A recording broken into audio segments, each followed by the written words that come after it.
Hi, konnichiwa, minasan. Now we are going to write character or script wa and wo and or m.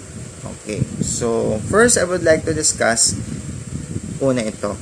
So saan natin ginagamit yung n or m? So these are half tone. So pag sinabing half tone or half mori, wala talaga siyang sound on its own. So ano siya, no, kalahati yung sounds niya. Kumbaga sa ano, hindi siya full sound. So example, so may mga words tayong ginagamit na example is sannen, diba? So ito yung sa is we write sa, so sa, tapos san, naging san. Okay, that's half tone. Ne, we have ne, right? Ne. Okay, and this half tone again. So that's it. Sannen. Okay, so that's how we write. Para siyang letter H lang talaga. H. Yan. H. It's in letter H, literally. Okay? So, this is half tone siya. Half tone. When you say half tone, wala talaga siyang sound on his own. Hindi siya pwede mag-stand alone. Unlike yung sa or unlike yung ne. Kasi yung sane, may sarili siyang mori or sound. So, or isang word, or hindi pala, sorry. It's a sound. So, pwede na siya mag-exist. This one is hindi. Okay? So, now, what about wa? Wa is, of course, syempre, buo yung mori niya or tone, no? So, wa. How to write wa? 1, 2. Okay. 1, 2. Letter Z lang yan. 1, 2. 1, 2. Okay? So, as you see, wa are often mistaken for ne and for re. Okay? So, that's the ISO series. Now, wo, wala naman nagkakamali sa wo because wo is quite unique, no? So, we have 1, and then H, the H again, and then letter Z. Letter Z. Letter Z. Okay? 1, 2, C. Yan. Wo. Wo. So, that's the particle wo or o.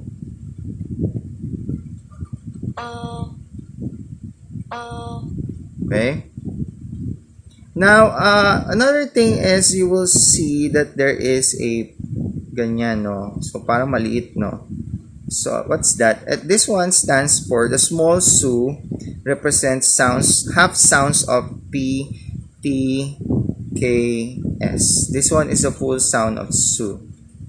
So, how will you do that? So, this one. So, example, I have here a character, let's say, Isai. So, 1 year old. Okay, Isai. How would you write Isai? So, you write E. So, because there is a sound or a full sound of E. E. That's E. Now, Sai. Sa. There is a full sound of Sa. Sa. And of course, there is a full sound of E. Okay. So, write that. Now, what happens is that there is no full sound of S. So, I will use now the small su. Because the small su is equivalent to P, T, K, S. Okay, so these are the half sound P, half sound T, half sound K, half sound S. So how would you write that? I will write like this one. Smaller su. Yeah, smaller su. If in case that I write that in this fashion,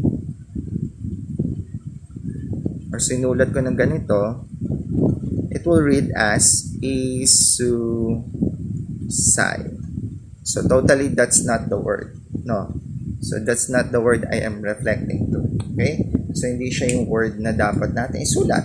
Okay. Now, another example is ite. Okay, ite, to go. So when you write ite, you use small su. So I or e, then small su, and then the te. So that's ite. Okay. Now if you write it like this, equal su, this means itsute. So there's no such word na itsute. Wala rin yan. So that's wrong because you write it bigger. Okay? So mali po yan. Another example naman na ikhi. Ikhi. Ikhi. So ganun din, no? So you have to write e and then small su and then ki. Okay. If you write it like this, that's wrong. This means itsuki. So that's another word.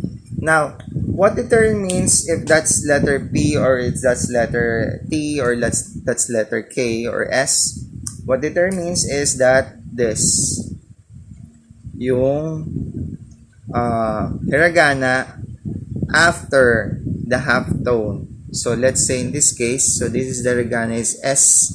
So that will determine the meaning or the, if it's S, automatically S yon. If it's letter T, this one becomes letter T.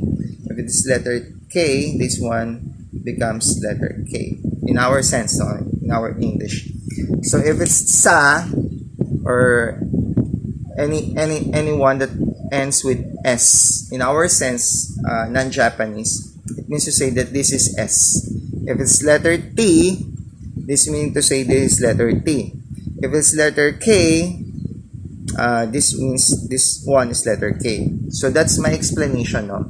So yun, sa Japanese kasi it comes natural to them. So there's no need for us or for them to study that kasi parang natural lang. Sa atin kasi, because we are not used to their language, so we are explaining things using our alphabet system, no? So ganun siya. So now for your exercise, tingin ko, paano nyo naman isusulat to? Let's say ito, ipon. How would you write that ipon? So if you write, would you write it like this?